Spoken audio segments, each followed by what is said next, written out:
Hello friends, ഇന്ന് ചെയ്ത് കാണിക്കുന്ന നല്ല ക്രിസ്പി ആയിട്ടുള്ളൊരു പഴംപൊരിയുടെ റെസിപ്പിയാണ്. സാധാരണ പഴംപൊരി ഉണ്ടാക്കിയ ഉടനെ തന്നെ പുറമേയൊക്കെ ഒന്ന് ക്രിസ്പി ആയിട്ടിരിക്കും, പിന്നീട് അതങ്ങ് വഴുവഴാന്നായി പോവല്ലോ. ഇതങ്ങനെയല്ല, മണിക്കൂറുകളോളം നല്ല ക്രിസ്പി ആയിട്ടിരിക്കുന്ന ഒരു പഴംപൊരി റെസിപ്പി.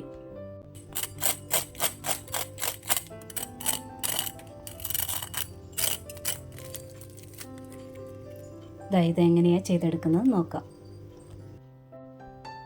മിക്സറി ജാർ എടുത്തിട്ടുണ്ട്. 1 സ്പൂൺ പഞ്ചസാരയും 2 ഏലക്ക, 1/4 സ്പൂണോളം എള്ളും ചേർത്ത് നല്ലവണ്ണം ഒന്ന് പൊടിച്ച് വയ്ക്കുക.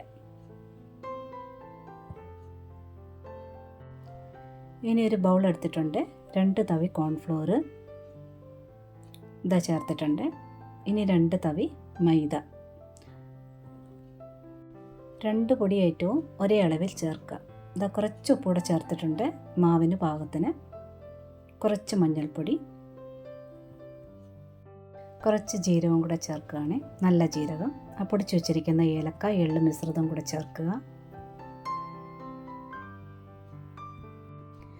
ഈ പൊടിയെല്ലാം നല്ലവണ്ണം ഒന്ന് മിക്സ് ചെയ്തതിന് ശേഷം കുറേശ്ശെ വെള്ളം ചേർത്തൊന്ന് കലക്കിയെടുക്കണം. ഒരു ദോശമാവ് പരുവത്തിൽ കിട്ടണേ. അഥവാ വെള്ളം കൂടി പോയിട്ടുണ്ടെങ്കിൽ കോൺഫ്ലോറും മൈദയും ഈക്വലായിട്ട് ചേർക്കുക. ഇതൊരു ദോശമാവ് പരുവത്തിലാക്കി കിട്ടിയിട്ടുണ്ട്. ഇതിന് കറക്റ്റ് പരുവത്തിലാണോ ഇല്ലയെന്ന് അറിയാൻ വേണ്ടി ഒരു മാർഗ്ഗം കൂടിയുണ്ട്. ഒരു തവിയോ സ്പൂണോ ഇതുപോലൊന്ന് മുക്കി പൊക്കിയൊന്ന് എടുക്കുക. ഇതുപോലൊന്ന് വരഞ്ഞ് നോക്കുക. ഈ ലൈൻ തമ്മിൽ പെട്ടെന്ന് കൂട്ടി അടുക്കുന്നൊന്നുമില്ലല്ലോ. ഇതാണ് കറക്റ്റ് പരുവം. ഇത് വറുക്കാത്ത കോൺഫ്ലേക്സ് ആണ്. ഡ്രൈ കോൺഫ്ലേക്സ് ഇല്ലെങ്കിൽ റോ കോൺഫ്ലേക്സ്, മെയ്സ് പോഹ എന്നൊക്കെ ഇതിന് പേര് പറയുവേ, അറിയാത്തവർക്കാണ്. ഇതിന് തീരെ വിലക്കുറവാണ് കേട്ടോ. ഒരു 2 കപ്പോളം എടുത്തിട്ടുണ്ട്. ഇത് മിക്സർ ചെറിയ ജാറിനകത്ത് ഇട്ടിട്ട് ഒന്ന് പൾസ് ചെയ്തെടുക്കണം. ഒരു 5-6 തവണയൊന്ന് പൾസ് ചെയ്തെടുത്താൽ മാത്രം മതി. തരിതരിപ്പായിട്ട് പൊടിഞ്ഞു കിട്ടും. ഇതില്ലെന്നുണ്ടെങ്കിൽ വറുത്ത കോൺഫ്ലേക്സ് ഉണ്ടല്ലോ, റെഡി ടു ഈറ്റ്, അതായാലും മതി. അതാണെന്നുണ്ടെങ്കിൽ മിക്സർ ജാറിലിട്ട് പൊടിക്കരുത്. ഒരു കവറിനകത്തിട്ടിട്ട് പരത്തി വെച്ചതിന് ശേഷം ചപ്പാത്തി റോൾ വെച്ചൊന്ന് ഉരുട്ടിയെടുക്കുക. ഈ ഒരു പരുവത്തിൽ പൊടിച്ചെടുക്കുക. നമ്മൾ ഈ എണ്ണയെ വറുക്കാനൊക്കെ പല പല ഷേപ്പ്, റൗണ്ടിലും സ്റ്റാർ ഷേപ്പിലൊക്കെ ഉള്ള ഒരു സാധനം വാങ്ങിക്കാൻ കിട്ടത്തില്ലേ, അവിടെയൊക്കെ ഇത് വിൽക്കാനായിട്ട് ഈ റോ കോൺഫ്ലേക്സ് കിട്ടും കേട്ടോ. ഇനി നേന്ത്രപ്പഴം 4ആയിട്ട് കട്ട് ചെയ്ത് മാറ്റണേ. ഇത് ഒരുപാട് പഴുത്തതല്ല. ചൂട് കാരണം പുറമൊക്കെ ഒന്ന് കറുപ്പാണെന്നേ ഉള്ളൂ, പക്ഷേ കുറച്ച് ഹാർഡായിട്ടുള്ളത് തന്നെയാണ് എടുക്കേണ്ടത്. ഒരുപാട് പഴുത്ത് അലിന്ന ഏത്തപ്പഴം ഉണ്ടല്ലോ, അതെടുക്കരുത്. അതെടുത്താലുള്ള കുഴപ്പം എന്താണെന്നൂടെ ഞാൻ പുറകെ പറഞ്ഞു തരാം.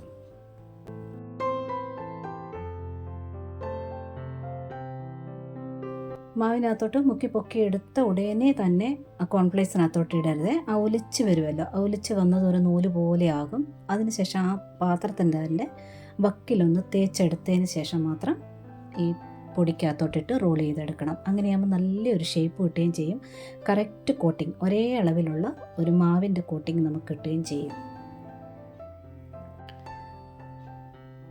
ഇതെല്ലാം ഇങ്ങനെ റോൾ ചെയ്തെടുത്ത് അടുക്കി വെച്ചതിന് ശേഷം മാത്രം വേണം ഓരോന്നായിട്ട് ഫ്രൈ ചെയ്തെടുക്കാനായിട്ട്. ഇത് പരസ്പരം ഇങ്ങനെ കൂട്ടി ഒട്ടുകയോ അങ്ങനൊന്നും ചെയ്യത്തില്ല. ഈ കോൺഫ്ലേക്സ് ഉണ്ടല്ലോ, ഈ മാവിലിങ്ങനെ ഇറുക്കി പിടിച്ചിരിക്കും. ഇതുപോലൊരു സ്പൂൺ വെച്ച് ഇങ്ങനെ റോൾ ചെയ്ത് കൊടുക്കാൻ ഈസി ആയിരിക്കുമേ. ആ പരിസരത്തൊന്നും ആകാതെ നല്ല നീറ്റായിട്ട് തന്നെ കോട്ട് ചെയ്തെടുക്കാനായിട്ട് പറ്റും. ഒന്ന് കുടഞ്ഞെല്ലാം ഒന്ന് അടുക്കി വെച്ചിട്ടുണ്ട്. ഇത് പരസ്പരം ഒന്നും കൂട്ടി ഒട്ടത്തേ ഇല്ല. ധൈര്യമായിട്ട് ഒന്നിന് മേലെ ഒന്നായിട്ട് അടുക്കി വെക്കുകയും ചെയ്യാം. നല്ലവണ്ണം എണ്ണ ചൂടായതിന് ശേഷം വേണം ഓരോന്നായിട്ട് പെറുക്കിയിടാനായിട്ട്. നമ്മൾ ആദ്യമേ റോൾ ചെയ്ത് വെച്ചിരിക്കുന്നില്ലേ അടിയിലിരിക്കുന്നത്, അത് ആദ്യമേ തന്നെ ഫ്രൈ ചെയ്തെടുക്കുക. ഒന്ന് കുടഞ്ഞു വേണം ഒന്ന് ഇടാനായിട്ട്. ആ പൊടിയൊക്കെ ഒന്ന് എണ്ണയിൽ വീഴാതെ നോക്കണേ. ഇതെല്ലാം ഒന്ന് നേരത്തെ ഇട്ടതിന് ശേഷം ഒന്നും കുത്തി ഇളക്കരുത്. ഒരു കുറച്ച് സെക്കൻഡ് നേരത്തെ അങ്ങനെ ഒന്ന് വിട്ടതിന് ശേഷം കുറേശ്ശെയായിട്ട് ഇങ്ങനെ റോൾ ചെയ്ത് മുരിച്ച് വറുത്ത് കോരണ്ടാണ്. ഒരു മീഡിയം ഫ്ലെയിമിൽ, ഒരുപാടങ്ങ് തീ കുറച്ച് വയ്ക്കരുത്. ഇത് എണ്ണ കുടിക്കുകയോ എണ്ണയിൽ ഒരുപാട് ഒട്ടിപ്പിടിക്കുകയോ അങ്ങനെയൊന്നും ചെയ്യത്തില്ല കേട്ടോ. ഒരുപാട് പഴുത്ത അലുന്ന പഴം എടുക്കരുത്. അതെടുക്കുകയാണെന്നുണ്ടെങ്കിൽ വെന്ത് കഴിയുന്നതിന് ശേഷം ഈ പൊട്ടി ഇങ്ങനെ വെളിയിൽ വരാൻ വേണ്ടിയുള്ള ചാൻസ് ഉണ്ട്. ഇതെല്ലാം ഇങ്ങനെ മുറിച്ചെടുക്കുക. നല്ല ക്രിസ്പിയാണേ. നിങ്ങൾക്ക് സൗണ്ട് കേൾക്കുമ്പോൾ മനസ്സിലാവുമല്ലോ. കുറേ മണിക്കൂർ നേരത്തെ തന്നെ ഇതിങ്ങനെ തന്നെ ക്രിസ്പി ആയിട്ട് തന്നെ ഇരിക്കും. ആ ഏലക്കായ എള്ളും ആ ജീരകമൊക്കെ ചേരുമ്പോൾ ആ മാവിനും ഒരു പ്രത്യേക ടേസ്റ്റ് ഉണ്ട്. ട്രൈ ചെയ്ത് നോക്കുക. ഇഷ്ടപ്പെട്ടിട്ടുണ്ടെങ്കിൽ കൂട്ടുകാർക്കൊക്കെ ഷെയർ ചെയ്ത് കൊടുക്കുക.